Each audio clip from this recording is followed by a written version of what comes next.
آپ یہاں کیوں آئی ہیں؟ اپنے روم میں جائیے، وہ کھڑے ہوتے ہوئے اکھڑ لہجے میں بولا۔ ریئلی بڑی بد نصیب ہے وہ لڑکی جس نے تم جیسے ہیرے کی قدر نہیں کی۔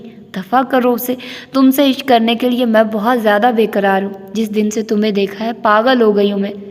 اگر مجھے رستم صاحب کا خیال نہ ہوتا تو میں آپ کو شوٹ کر دیتا۔ شرم نہیں آتی آپ کو؟ شوہر کی عزت کا بالکل خیال نہیں ہے آپ کو؟ اتنے باوفا جان نثار شوہر کو دھوکہ دے کر مجھے بہکانے کی کوشش کر رہی ہیں آپ۔ اسامہ کا غصے سے برا حال تھا۔ یہ عمر ہی بہکنے کی ہوتی ہے ڈیئر، یقین کرو ایک عورت کے دکھ کو ایک عورت ہی بھلا سکتی ہے۔ تم میرے نزدیک آ جاؤ، تمہاری ساری افسردگی دور کر دوں گی۔ نامعلوم کیسی لڑکی تھی وہ، سائرہ بہت دل آویز لہجے میں کہتی ہوئی اس کے نزدیک آ گئی۔ وہ جیسی بھی ہے کم از کم تمہاری طرح گھٹیا، بے غیرت اور بے حیا نہیں ہے۔ بند کرو اپنی بے حیائی کا تماشا۔ ہاں تم نے قبول تو کیا، تمہیں توڑنے والی کوئی لڑکی ہی ہے۔ قسم سے حسد ہونے لگا ہے مجھے اس سے۔ وہ تمہارے پاس نہ ہوتے ہوئے بھی تمہارے دل میں موجود ہے، اور میں قریب ہونے کے باوجود تمہیں چھو نہیں سکتی۔ کیسی بد نصیب ہوں میں۔ مگر آپ جاتی ہیں یہاں سے، یا میں رستم صاحب کو بلا کر آپ کی وفاداری کا ثبوت دکھاؤں؟ ہاں جانا، وہ بڈھا آج گھر نہیں آئے گا، اس کا فون آ چکا ہے۔ اب یہ رات ہماری ہے، میری اور تمہاری۔ آؤ سب بھول جاؤ، میری طرف دیکھو، مجھ میں کیا کمی ہے؟ خوبصورت ہوں، جوان ہوں، صرف ایک دفعہ میرے نزدیک آ جاؤ، سارے غم بھلا دوں گی۔ پلیز اسامہ، کم آن، وہ جذباتی انداز میں اس سے لپٹتے ہوئے بولی۔ اسامہ نے اس کے بال پکڑ کر اسے خود سے دور پھینکا۔ دوسرے لمحے وہ زخمی ناگن کی طرح بل کھاتی ہوئی اٹھ گئی تھی۔ قبل اس کے کہ میں تمہارا خون کر دوں، دفع ہو جاؤ یہاں سے، وہ اپنے شعلے اگلتی آنکھوں سے اسے دیکھتا ہوا دھاڑا۔ میرا نام بھی سائرہ ہے، میرے آگے پتھر بھی موم ہو جاتے ہیں۔ تم میری بات مانو گے، تمہیں میری خواہش پوری کرنی ہوگی، ورنہ دیکھو ایسے حالات پیدا کر دوں گی میں، اپنا لباس پھاڑ ڈالوں گی، اور صبح اپنا یہ پھٹا ہوا لباس اس بڈھے کے علاوہ سب پریس والوں کو دکھاؤں گی کہ تم نے رستم زمان کی گھر میں غیر موجودگی سے فائدہ اٹھا کر مجھے بے آبرو کیا۔ پھر تمہارا سارا کریئر مٹی میں مل جائے گا، لوگ دشمن ہو جائیں گے تمہارے، عوام تھوکے گی تم پر، اور اسامہ ڈیئر تم ساری زندگی ذلت کی گزارو گے، کبھی اپنی بے گناہی ثابت نہیں کر سکو گے۔ بولو اب کیا بولتے ہو؟ اس کی نگاہوں میں شیطانی چمک تھی۔ میں بہت بکھرا ہوا ہوں سائرہ، پلیز مجھے مزید مت بکھیرو، وہ بیڈ پر شکست خوردہ سا لیٹتے ہوئے بولا۔ سائرہ کا سحر تمہیں سمیٹ لے گا جان، سائرہ مسرور سے اس کے نزدیک بیٹھتے ہوئے بولی۔ کاش تم مجھے پہلے مل گئے ہوتے، وہ مدہوش سی اس کے سینے پر سر رکھتے ہوئے بولی۔ خیر اب بھی کوئی بات نہیں، جب بھی میں تنہا ہوں گی تمہیں رنگ کر لیا کروں گی، تم آ جایا کرو گے نا۔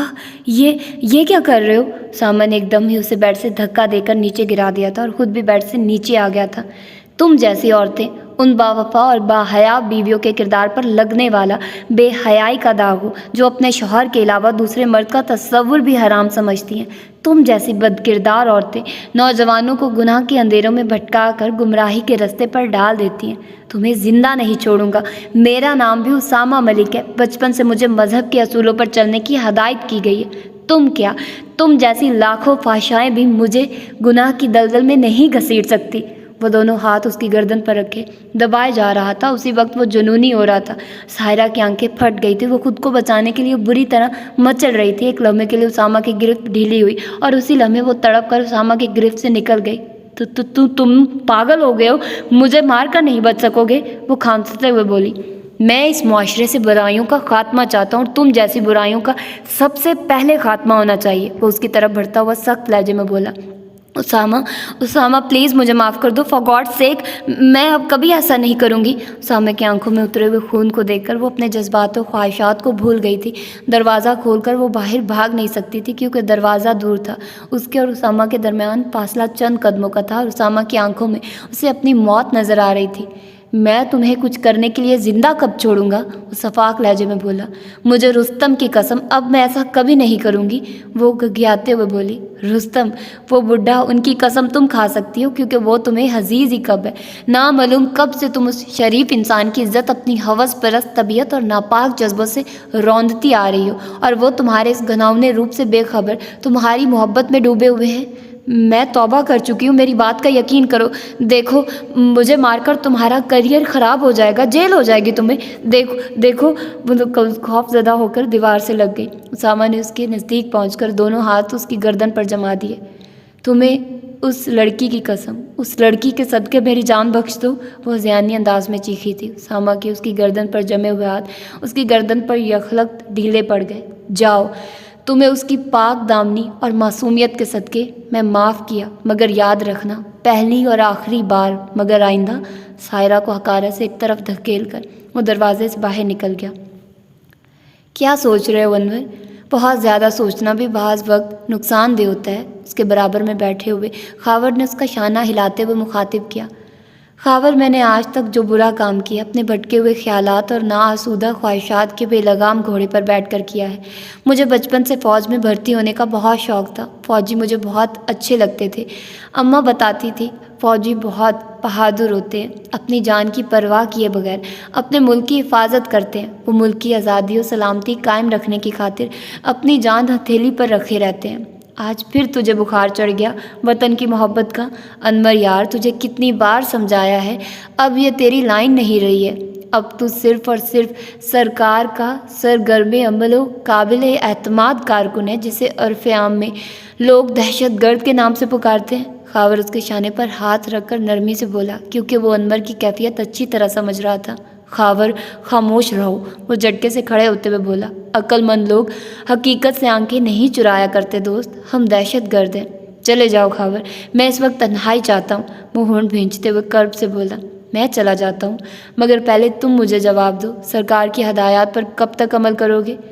میں اب تھک چکا ہوں، اس سے کہنا اب انور لوٹ کر آنے والا نہیں ہے، میں اب مزید اس کے اشاروں پر نہیں ناچ سکتا، اسے جو کرنا ہے کرے، میں سب کچھ برداشت کر سکتا ہوں، مگر اپنے نام کے ساتھ دہشت گرد کا اضافہ برداشت نہیں کر سکتا۔ جاؤ، کہہ دو جا کر اسے، انور جنونی انداز میں چیخا تھا۔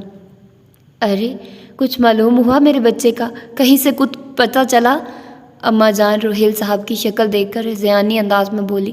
اس وقت ان کے کمرے میں سب جمع تھے۔ اسامہ کو گھر سے نکلے ہوئے آج ایک ہفتہ ہو چکا تھا۔